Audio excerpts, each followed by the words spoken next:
Hello, everyone. Welcome to another episode of the Cybersecurity Recruiter podcast. Today, I'm joined by Andrew Wildrix. How you doing, my friend? Fine, thank you. Good. Yeah. Nice to meet you, Andrew. I know last time we chatted, there was a fair bit going on in the wild, and we were having some interesting discussions. I know there's always certain things you can and certain things you can't say, so I'm always a little bit limited on the information I can get out of you, but it's always fairly insightful. I try to be helpful. Cool. But yeah, for the listeners that don't know you, I'm just going to do you a bit of an intro. If I get anything wrong, feel free to correct me afterwards. But back in the day, you started off in the US Army. You were a major in the US Army, and then you came out, spent some time at AT&T. You quickly progressed through, not too long after that, you held a director level position. And then with Intrusion, progressed nicely up the ranks, got promoted. While you're at Intrusion and held various positions such as vice president, CIO position, and you are currently in a VP BD role at Intrusion as well. And since between that, you've held another VP position as well. So welcome to the show. Thank you. Cool. But I know I've done you a bit of an intro, Andrew, and I'm going to ask you what a day in the life, and it'll be nice to probably unpack your journey of coming out of the army into the commercial world, because there'll be people listening that have been on that journey or are about to go on that journey. So it'd be nice to get your insights there. But I'll start where I always start, which is, who are you, my friend? What do you get up to? And what's a day in the life like of Andrew right now? I'm one of those people that never gets pigeonholed very easily because I'm equally bad at a whole bunch of different things. I spend a lot of time in first thing in the morning, emails and sales calls, but then I jump into product business and engineering business, constantly giving and getting feedback on products and features that my customers want to see in the marketplace and how soon I can get those delivered to them. Being a department head, to be cognizant of budget, tracking where my spending's going and return on investment, because we are publicly traded. So I do have to answer to a board. Then on top of all of that, it's a lot of interaction trying to get Intrusion's name out there, because for 35 years, we worked in the shadows for 3-letter agencies and U.S. government. And then in the last 5, we started commercial products for state, local governments and SOCs and MSSPs with very little marketing budget because it's never been done before. We're doing a fairly decent job, I think, of getting our name out there, but it hasn't reflected in our sales numbers yet. Yeah, well, I find, Andrew, because for years I took the direct approach of just picking up the phone and ringing people, and I find that really hard and a real grind, but I did find it got some wins quite quickly, whereas the branding side, I enjoy it. I think it's a really good thing and a really valuable thing, but it definitely is more long-term, isn't it? It's worth it, but it's more of a slow burner. And the messaging is really difficult too, because the things that appeal to our government customers are not exactly the love language of a small MSP. Okay. They want to hear, who can I replace you with? How do I introduce new streams of revenue? And how are you going to lower my risk profile? Whereas the government's really just about, we don't care if it makes money. We just want to be safe. Yeah, cool. It's a different mindset for sure. Yeah, no, definitely. You mentioned there feedback in relation to features and product. Is that feedback from existing customers? We do have what we call customer success managers who are constantly meeting with existing customers to find out what features they want to see in the product or what new products they want to see from us. And then myself being in the field, talking to potential customers constantly, wanting to understand what their pain points are and how we can solve those problems for them to make ourselves a good fit. It's one of those situations where it hurts to walk away from a potential customer, but if you're not a good fit, you're not a good fit. But we always want to take that feedback and say, how can we make ourselves a good fit for them down the road? And then partnership later on. Yeah, definitely. Cool. All right, Andrew. And you said you're not getting pigeonholed. Is that because you're good on the customer side and you're pretty technical, so you can do everything? I truly believe in the product because I helped build it. That's for sure. But the Army was information operations, which is influencing population and changing their perceptions of various things.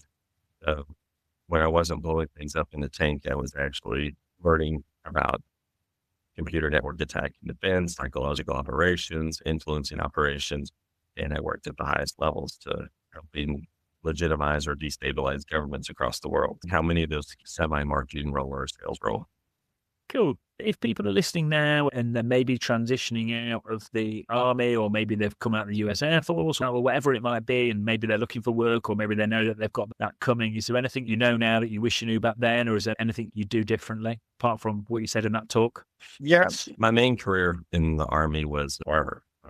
Started off on, I'm actually old enough to have been in both Gulf Wars, which I was. So I started off on old M68-3s and transitioned all the way up to M1As. And that doesn't prepare you very well for a life outside of the military. I mean, who's looking for someone to move forward in 72 tons of steel and blow stuff up? So knowing that preparation before I got out was key towards making the transition easier. And a lot of people don't do that. They just expect that they come out and say, hey, I'm a veteran and I've got all these really cool skills. Give me a big paying job. And it just doesn't work that way. So the planning and preparation for that and building the skill sets necessary to succeed and leveraging your Army connections that are in the civilian world were key, because so many people are out there selling services like, resume writing services, or take this class and you're going to get these great jobs, when the reality is that's their job, is selling you those. And then it's not enough that most of the people I know that getting jobs are getting it through trusted network guys like recruiters like yourself, or through a connection that's already inside the company. And I can tell you that there's a ton of unemployed people out there that are infinitely better qualified than me for the role. I'm here, they're not, because I did that planning and preparation and made those necessary connections to get in the position.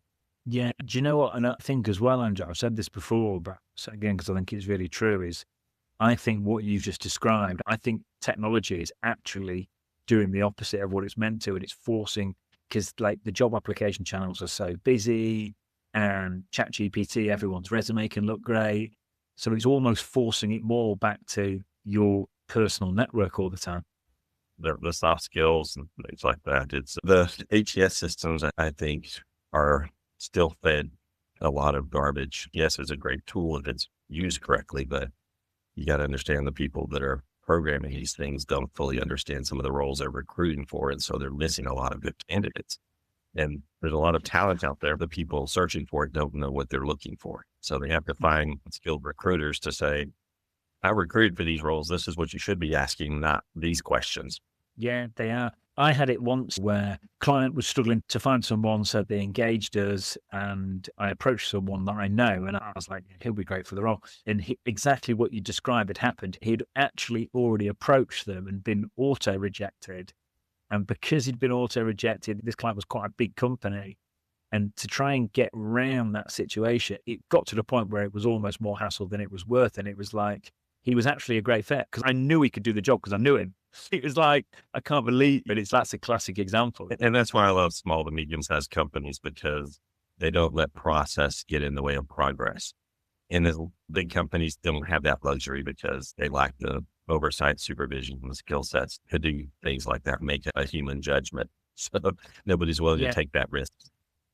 Yeah, definitely. And if I'm listening and I'm thinking, do you know what? Andrew's right. Having a network's great, and leveraging personal connections is great. I understand that with automation and AI, it might be even going even further that way. But if you haven't got a network, what would you say to someone that hasn't? How have you built yours, or how would you advise someone to strengthen that side of things? If you're lucky enough to be near a large city, there's plenty of professional organizations you can join to network. Dallas, Fort Worth is the largest hacker community in the world per capita. So there's plenty of technical folks here that they've all got their different associates. They join and they meet regularly and share ideas, and even executives that are job hunting. There's Executives in Transition here that's a nonprofit and doesn't cost anything to join. Go to the meetings, put in your time, volunteer for their events to get your face out there and get your name out there. And obviously social media is a double-edged sword. I actually engaged a coach to help me improve my LinkedIn profile so I would show up in more searches and get more hits. It's here. I'm selling the one product I have is myself. So use every angle. And that actually worked for me. When I go to events now, people may not remember the name Intrusion, but they're, oh yeah, that's the guy with the Godzilla post on LinkedIn. That's funny. Well, that makes a lot of sense, because I actually follow, there's a coach on LinkedIn. I've never paid for his course, but I follow him on LinkedIn, and he gives away advice for free. And he was basically saying that it's a lot easier to build a personal brand than it is a company brand. I think the LinkedIn algorithm actually makes it harder because they want people to put money behind company pages. It makes a lot of sense to get your name out there because I think it is easier to get people to get it out there, basically. The important thing goes back to that personal networking is when I was in a position where I was buying products and services, I never really looked at the company. I looked at the salesperson. I was building a personal relationship with them. And if they moved to a different company, a lot of times I moved with them because I trusted them. I didn't know the company, but I knew them. And then the person who took my call at 2 a.m. when something was wrong and tried to fix it, the company had no idea. Keeping those relationships fresh and relevant actually served me well, especially when I was working in a company with limited resources. It does. Do you know what? I think a lot of it is just being prepared to take that, like giving someone a call when you maybe don't need them. Or today, like me and you, I know we chatted the other week and it was like, you're not needing anything from me at the minute. I think if you just reach out to people when you need them and be reactive, that's probably the way not to do it. Whereas if you're prepared to, like you just said, if you've built a relationship and you've got someone for this and it's mutually beneficial, then it's a little bit of a longer term way of doing things, but it does establish those connections and relationships. And it's nicer for both sides. I always joke that there's two kinds of people, those that make people happy wherever they go and those that make people happy whenever they go. Cool. Is there anything else any other learnings there that could help? They optimized your profile by the sounds of things. Other than optimizing the profile, try to stick to that rule, avoid religion and politics wherever you can, because we may be alienating quite a few people. Then let's face it, it's pretty easy to get yourself canceled these days. It is possible to have a sense of humor and be yourself. Remember, at the end of the day, you're trying to appeal to the largest possible audience. And so sometimes it's better just to keep certain things to yourself. I think especially these days, mate, not even just in the US, just globally, like everything seems so divisive these days, doesn't it? Like it's not just, oh, I prefer this or I quite like this side or I quite like that side. There's none of that anymore. Everyone is like here or here. And it's really funny because what one would consider a very conservative company, but if you look at my CEO, he was actually the CIO for the Obama administration.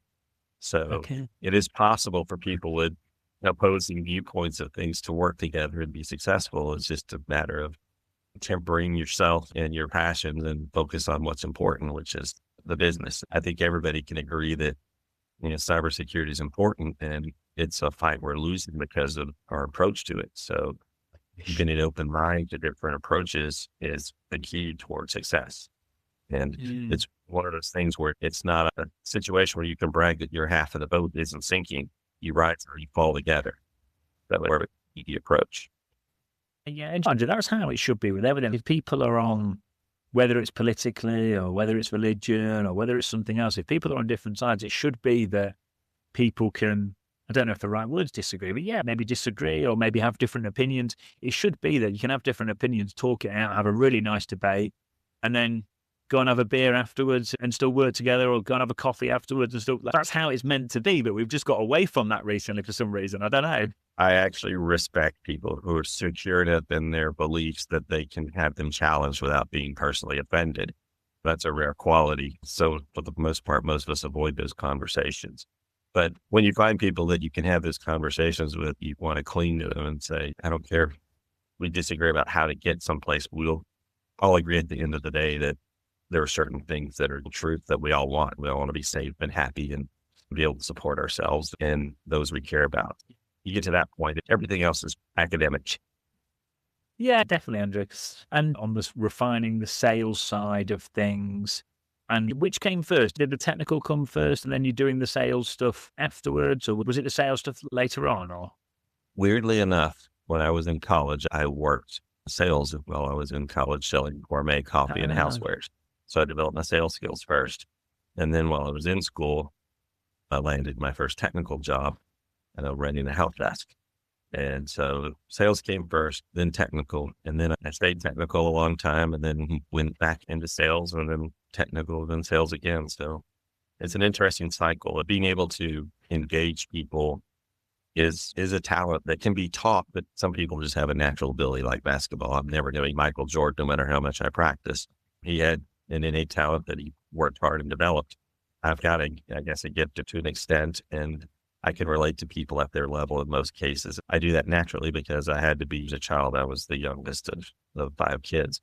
And when you have bigger brothers and sisters who can beat you into the ground, being able to take technical concepts and break them down into simple concepts that the layperson can understand and embrace without being condescending is something that served me well. And yeah, Andrew, that is the skill, isn't it? If you can translate between the really technical people and the non-technical people, or you can just get stuff down in the shortest amount of words possible and explain it to anyone in the commercial world, no matter what background they're from. That's the skill, isn't it? That's the valuable one. It makes you instantly relatable. And once you become relatable or trusted, pretty much overcome all resistance towards. Yeah. And that thing you said about not being condescending as well, like, that's such a big one as well. It's not so much anymore, but I used to get that a lot in my early days as a recruiter. And I used to think, God, if you're like that with me, I wonder if you're like that be like that with my clients' customers. Because the minute you start going down that road, I don't know why certain people think that it's okay to do that, but it's definitely not, is it? At first, I thought a lot of technical people were mean, but then I realized that a lot of them are on the spectrum, borderline autistic. And so they weren't being mean. They were just being factual and trying to be precise. And it's easy to cut out once you know what you're looking for, to realize what came out was not their intent. And it's much easier to call it out too, I think, when people are just being rude or mean than it used to be. It doesn't stop people from doing it, but you run into fewer of them. Yeah, no, definitely. I think as well, you mentioned about you being the youngest of 5 and selling earlier. I think if you've had something happen earlier in your life and you've had to learn some communication skills or some sales, because I'm not saying you can't pick it up later in life, because you can, but I think if you've had that exposure from a young age, it definitely makes it easier. Yes, definitely. Yeah, I've noticed it's a cultural thing too. I've lived in the Middle East for about 3 years, and it was almost like they're born salespeople. They love to haggle. The negotiation is really the best part of the whole thing for them. They live for that. And my mother is Mexican, and they're insulted if you don't try to haggle. Finding our commonalities is much more difficult, but much more rewarding than it is to finding our differences. And someone joked with me one time, because I met this lovely Russian lady. She said, "You're very different looking. What's your nationality?" I said, "Well, my mother's Mexican and my father's German." She says, "Oh, so you really have a problem with boundaries and borders then?" It's true, but I could take the best of both of those cultures and that background and find a commonality with almost anybody in the world, to where, okay, these are things we're alike with. Let's build on that. And that's really the key towards building the communication bridge. And I've rarely had problems. 33 months in the combat zone, and I used to go out into those environments in civilian clothes and without a military escort and negotiate with people to get things done. And I was going to say, you certainly must have done something right, mate. You've come back in one piece. Yeah, I think as well, I've mentioned this before, Andrew, but I read a stat somewhere that something like 87% of your progression and success is all down to your personality. And it's tying in quite nicely with what you said. Then if you can just get on with people and find that common ground and not be condescending, get on with people, and click and connect, it is a big part of moving forward in life. yes, I think it was Churchill that said diplomacy is being able to say nice kitty until you can find a rock. And there are certainly people that you don't gel with, but you try to keep things pleasant, and it's emotionally and physically draining to do that for an extended period of time. My wife calls it putting on a representative. And I don't like that, because it's hard to be genuine when you're having to fake things, but sometimes it's a necessity to keep things moving along. And eventually you can find something to build upon if you don't burn that bridge for reasons that people are behaving the way they're doing or saying the things they're saying, and not taking it personally is certainly part of that. I always joke with people that I don't take anything personally unless you're insulting my kids or my wife. Everything else is just business or academic.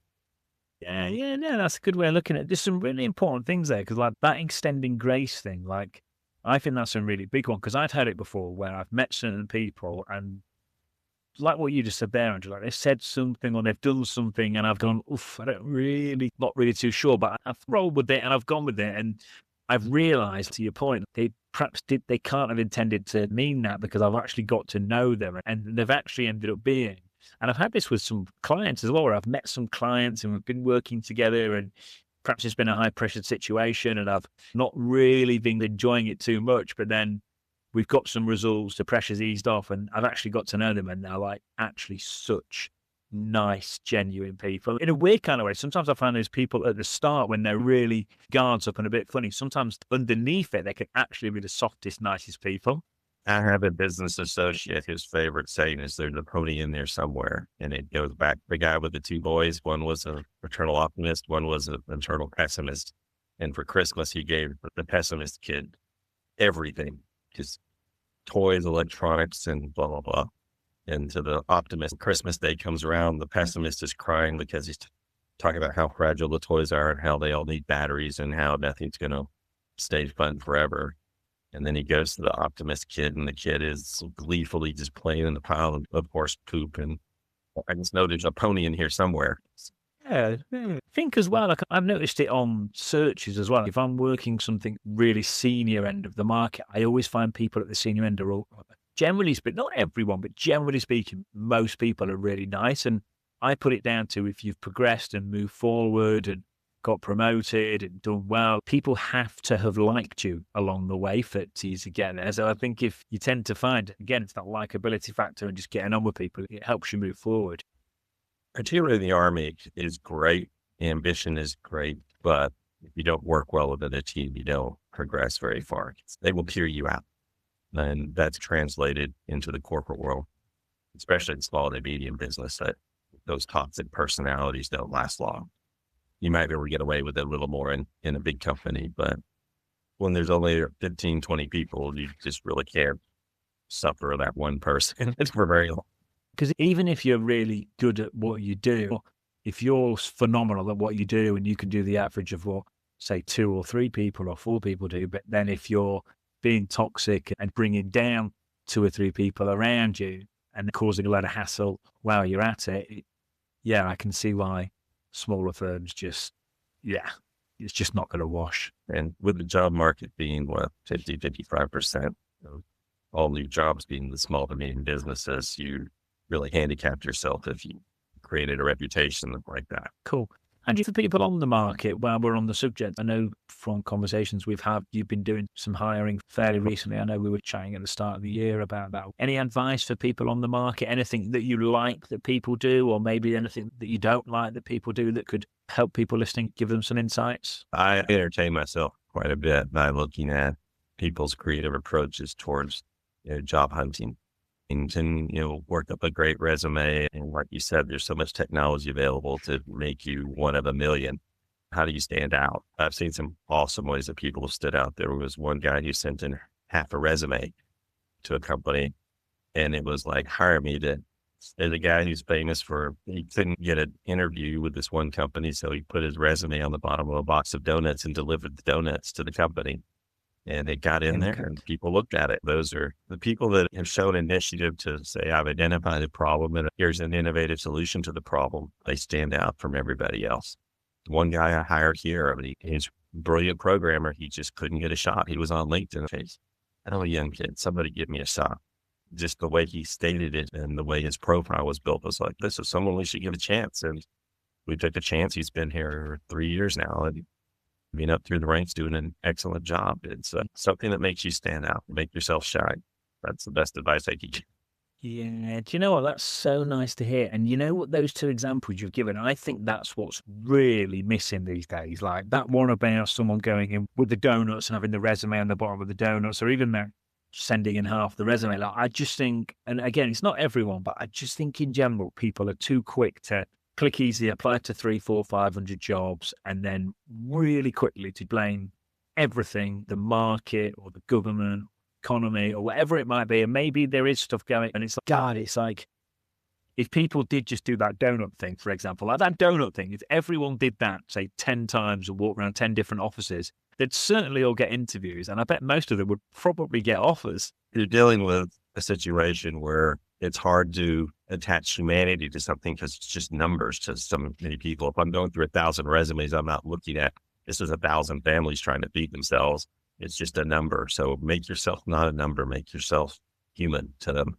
And you improve your chances. Yeah. Do you know what? That's a really good point as well, because You're saying that, Andrew, as a hiring manager, but as a recruiter, when you're doing it all day, every day, if you're just looking at resumes and profiles, what you've just described there becomes even more amplified and exaggerated. Yeah. So if people do provide that human touch, and whatever we say, we're meant to run on logic, but as a humans, we're like, so much of us works on emotion.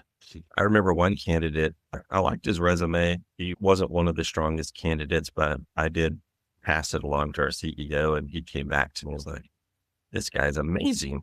Did you know his story? And I'm like, no. So this guy grew up in Cuba. He was 12 when his father left the family, and he became the man of the house at 12. Him and his mother built a company with 50 employees, and then the government came and took it from him.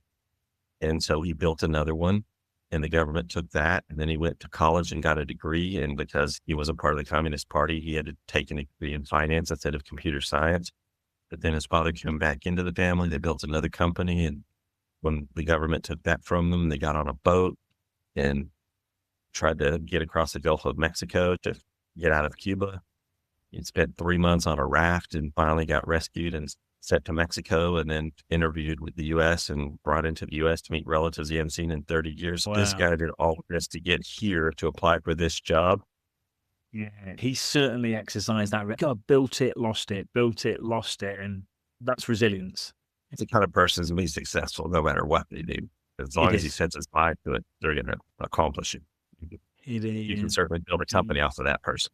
Yeah. Do you know what as well? Like one of my friends, Andrew, one of the most successful friends I've got, he pulled me aside once and he said, if you can get over your losses quite quickly, he said, you'll just do really well, because most people just can't. They have a loss. They think it happens to no one else, even though it happens to pretty much everyone. And if you can just snap out of it and just get over it and move forward, you'll do all right. And that kind of always stuck with me. And like that story there is just a souped up example of that. Yeah. I studied military history, and ended the Battle of Gettysburg, suffered a stunning loss after Pickett's charge.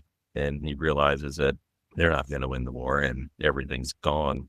He just kind of looked at the whole thing and said, let's bury these men and no more of it. We've got other things to focus on. And when you think of a catastrophic loss at that level of 50,000 dead people, and it's your fault, you don't want to lose your humanity, but then you have to realize that you can't do anything to people but the loss anymore. You've got to focus on creating wins to keep things afloat and to progress and help the people you can help. Yeah, I think in football, let's say your quarterback has to have a short memory because he can't remember that last interception next time he throws the ball. So remembering that, then you can do it again. I think you can relate it to the stories you're talking about. If it's like real life war situations, you can probably relate it to scenarios with getting a business off the ground. It can be related to sport as well, because sport is such a thing where it's certainly not fair most of the time in most sports. And the quicker you can get over that, the better you're probably going to do as a sportsman or a sportswoman. So yeah, it's probably the thing with most things. You've just got to be able to push forward and get on with it. But it's hard though. I say all this and I'm like, yeah, do this. But then sometimes I catch myself. Stuff will go wrong with us at work, and I have to really catch myself to stop myself flipping into that kind of victim mindset. And it is hard sometimes, because sometimes I'm really frustrated and I'm like, no, come on. A lot of it is because I'll recite things in my mind like what you've just said now, Andrew, and other guests I've had on that have got a lot of experience. The words ring in my head, and it's easier said than done, but it is nice to hear you say it now. And I think we need it reinforcing a lot as well to keep us on track. You dropped a phrase there that's incredibly important to me, victim mentality. That's one of the red flags that we look for when we interview folks. Because when people discuss their failures, did they accept the blame for that failure is one thing. Instead of trying to blame everybody else, were they able to articulate what they learned from that failure? That's just the other thing. Failure is going to happen. How they deal with it is what defines them as a person. So we want the kind of people that say, yeah, I own this failure. Here's what I did wrong. Well, it wouldn't have failed if so-and-so had done this, that, or the other. Or if they just listened to me, this wouldn't have happened. That's not the right approach to someone who's going to build a successful company. Definitely. And also as well, on that point, Andrew, as well, I think for people listening, I think really be careful what people are putting out there on a LinkedIn post or a comment, because I see people that are on the market at a minute that are getting clearly frustrated and they're displaying a victim mentality on LinkedIn.